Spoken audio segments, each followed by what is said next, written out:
Right, let's get on with talking about the news, shall we? Because I've got a very brilliant man on as my next guest. It's Darren Grimes, Reform UK Councillor and also Deputy Leader of Durham County Council.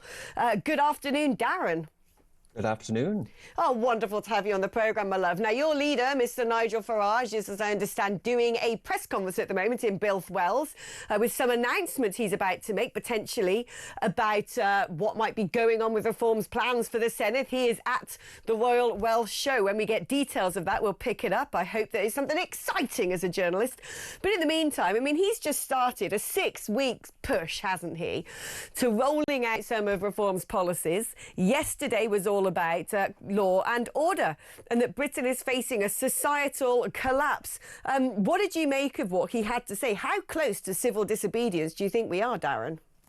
Yeah, Alex, it's a really good point, and thank you for having me on. Look, ultimately, I think this is putting meat on the bones. I think people know, and the polls reflect that actually we are the most trusted political party when it comes to law and order. And that's because people look outside and they don't feel safe. People walk their streets and they don't feel safe. How many times, Alex, have you spoken about how you've been made to feel, in London especially, and it's not an isolated case. This is how women and girls especially feel in Britain today, across the country. There are no safe areas anymore. There's no such thing as a safe area anymore. And that is because, well, one, it's because of the rampant mass migration of those who do not share our views, values and culture, but also because of the fact that actually law and order has become toothless. Police officers are far too scared to do anything for fear of repercussions. You know, we in this part of the country, but it's not isolated to County Durham, have a problem with kids using those electric bikes and the electric scooters.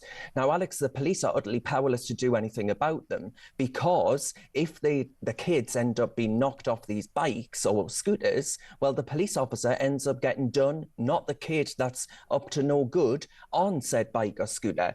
We've flipped things around to mean that the police officer faces more risk than the criminal, and that cannot be right. I must say, Darren, you saying the word scooter has made my day. Do it again, do it again. Scooter. Scooter.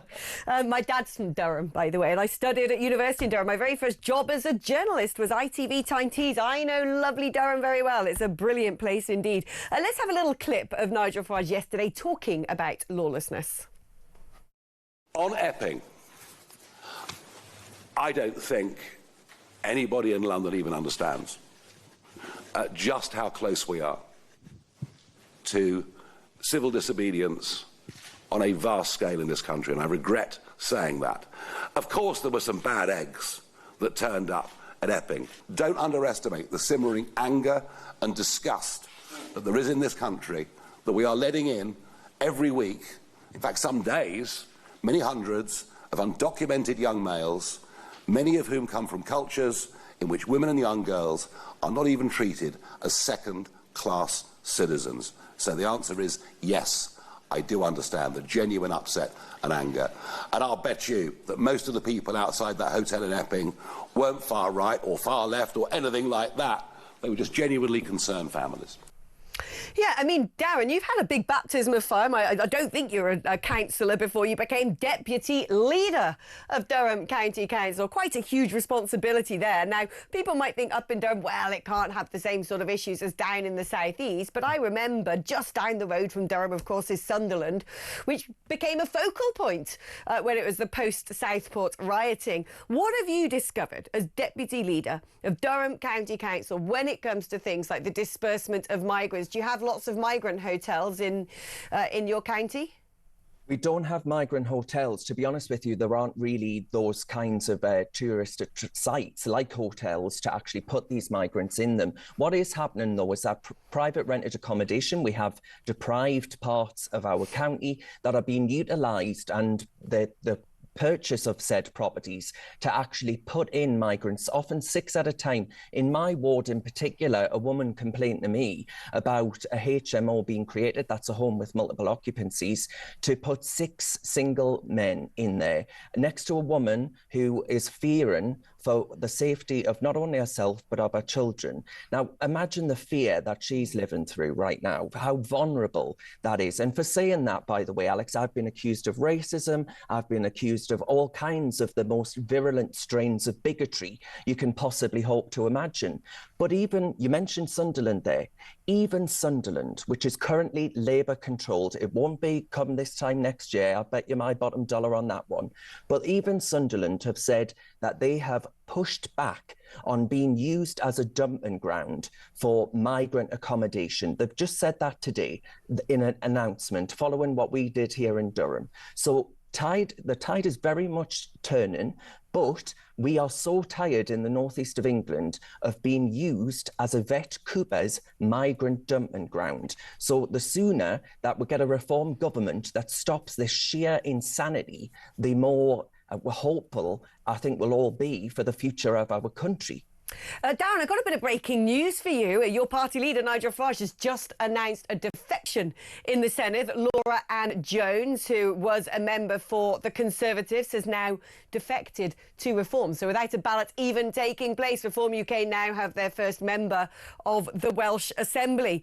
That's going to be a very interesting one to watch next year, I have no doubt. Is there anything that you can do to stop these HMOs, these houses of multiple occupancies in your constituency? Is there any legal powers you can use to say, we're not going to have them in Durham? I'm sorry, UK government, you might have this programme for disbursement, but you're going to have to stick them all in Labour areas because where Reform rules the roost, we're going to say no. Or are you powerless? So, yeah, we were just put in place something called an Article 4 direction, which means that we, as a planning regulator and authority, are able to actually say you cannot create HMOs in these areas. And it is, Alex, if you saw the stats, you would say, oh my goodness gracious me, because it is targeted primarily in the most deprived areas. These are areas which have more vulnerable groups, as you well know, because of the fact that there is more dependency on things like alcohol, on maybe drug abuse, on a whole host of challenges in those areas. And I do not want to see my ward turned into some kind of migrant barracks for fighting age young men. So we are going to use the directions. We're using every instrument at our disposal to actually challenge them. And as you say, if they want them, Alex, well, they can have them in Labour and Lib Dem areas, can't they? Because they're the ones making out that we are some kind of swivel-eyed bigot for actually wanting some semblance of sanity when it comes to border controls. Darren, have you been able to doge Durham yet? Because that was another, of course, central pillar of Reform UK's local election manifesto, which is actually doing an audit in what the council's spending its money on and weeding out all of the expenses that, frankly, shouldn't be at the taxpayer's behest. Absolutely not yet, but we are going to get going. And Zia and his team, Zia Youssef that is, and his team will be coming up soon. It's going to be by the end of the year. But ultimately, what we have been going through is a load of net zero contracts. We as a council were the first council in the whole of the United Kingdom, possibly even the world, to undeclare a climate emergency. The Lib Dems had us signed up to net zero by 2030, which I'm pretty sure, Alex, means that, one, we wouldn't be able to do this broadcast. We'd be talking to each other from within a cave by candlelight, wearing loincloths, which I know might be of good taste to some viewers, Alex, but I'm sure the rest of the nation may be somewhat put off. You and I like characters from the Flintstones. I bet people would pay good money for that on OnlyFans.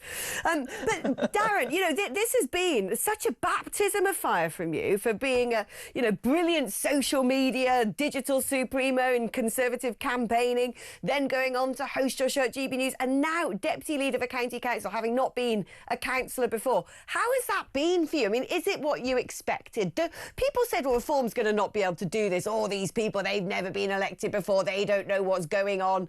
Are you finding it a huge learning process, or is it sort of like, oh, actually, this all makes sense. I can get stuck in. I've got a lot of things to get my teeth into. And it's water off a duck's back. There are challenges, and there are challenges in the way that you're met by resistance within. And I think actually as 10 councils that Reform took control of in May of this year, we are finding that. But actually, we've got to recognise that if we deliver, if we get this right, 2029 we'll be seeing Nigel Farage on the steps of number 10 Downing Street. And I think ultimately that's where the nation's at.